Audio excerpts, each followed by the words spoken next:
remove your hats, any headgear, and we're going to sing the Canadian anthem first, and then the national anthem. Oh, Canada, our home and native land, true patriot love, in all thy sons command. With glowing hearts we see thee rise, the true north, strong and free.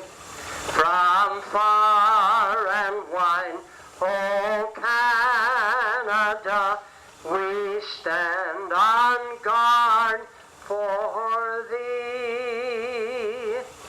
God keep our land glorious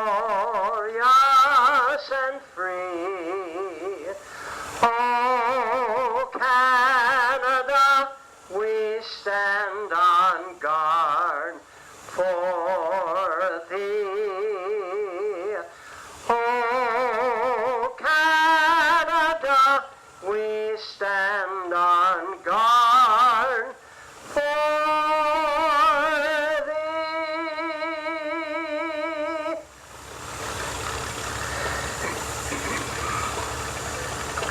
Oh, say, can you see by the dawn's early light what so proudly we hailed at the twilight's last gleaming, whose broad stripes and bright stars through the perilous fight o'er the ramparts we watched were so gallantly streaming, and the rockets' red glare, the bombs bursting in air, gave proof through the night that our flag was still there.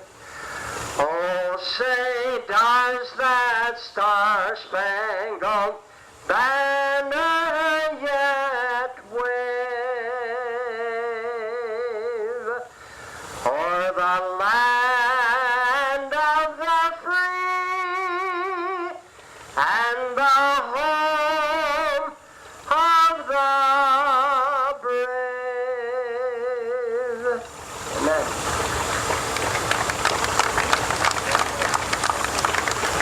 Thank you, August Frisk.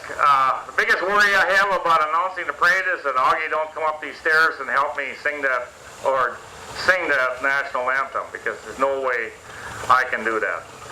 Okay, Mr. Dr. Bill, you ready to go? There, okay. We got a few things we're going to do here before the parade. We're going to have a little educational here. I'm going to take you back to, just think back at 1919. Because in 1919, just about all the steam engines that you see here on the showgrounds weren't working. We have just a few engines that are manufactured after 1919. This Scott is the engine that began the show here in 1954, 53 was when this is the first engine that ever did the trashing. This is owned by the Nelson family. And what we're going to go through is, we're going to go through the steam whistle calls. And I'm going to walk you through these here and explain how they were used in 1919. Now think back to this time of the year, trashing season, 1919. And this is what you're going to hear. Now, when the fireman in the morning, he would get out there to the trashing field, out to the field, and he would clean the flues, and he would dump the ashes, and he'd build steam. Now, quite a feather in his hat to be the first one out there to have the steam is up, and so he had a signal for that. Now you can visualize out in the countryside, you maybe had a steam engine on this section, another one on that section, another one on that section, and it was quite a feather in his hat to be the first one to have steams up. And this is the sign that he would give, and please cover your ears because it's going to be, you got hearing aids, turn them down, it's going to be loud, we're going to go through a bunch of whistles here. So this is the whistle that he would give in the morning, telling the crew, telling the whole countryside, steam's up. Okay, now, that's quite a feather in your hat, because you got steam up, and then the other neighbor over there, he's still punching his flues, and oh man, the Nelson crew has already got steam up. Now, when the steam was up, they'd start trashing, maybe possibly at 7 o'clock. So then he'd start calling the crew, it's time to come to work. And this is the whistle that went on for come to work.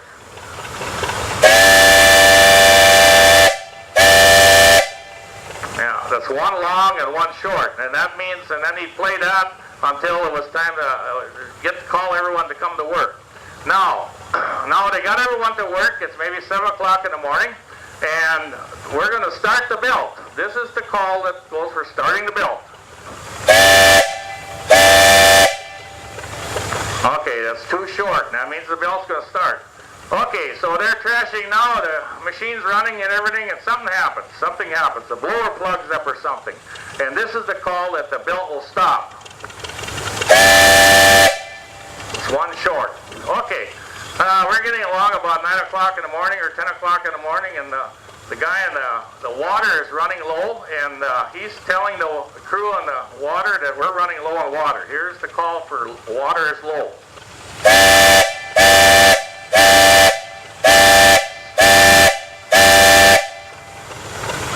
Okay, so that's the call for water's running low. And then all of a sudden, we got a crew out here. Someone's got a bunch of Broncos on a team of horses, and they're picking up bundles out here. And these Broncos are kind of green broke. And all of a sudden, a jackrabbit runs out from underneath the bundles shocks out there, scares this team, and we have a runaway team. And this is the call for that runaway team.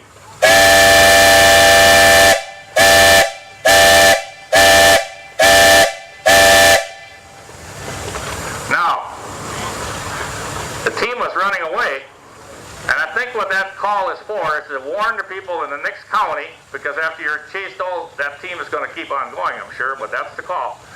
Okay, so here we are, the guys, the grain wagon, they had trouble back at the granary. They were shoveling it in the granary, and the granary busted out, and they're getting behind. So this is the call for grain wagon late.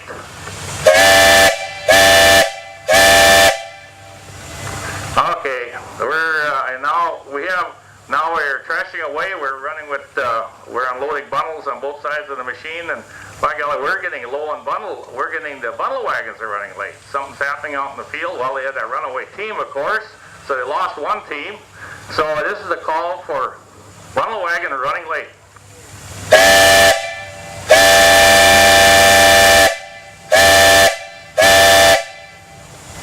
Now this is the last call, and this call is used 2 times a day. It's used for, because they'll have coffee, morning coffee, but they keep trashing, they keep going.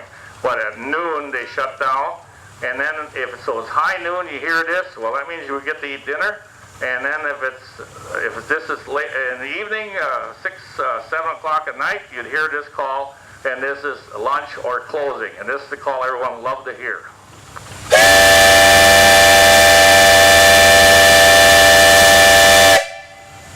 That's the best call of them all. Everyone, you're either going to get to eat or you quit for the day. Well, thank you, Nelson. I hope we educated you a little bit.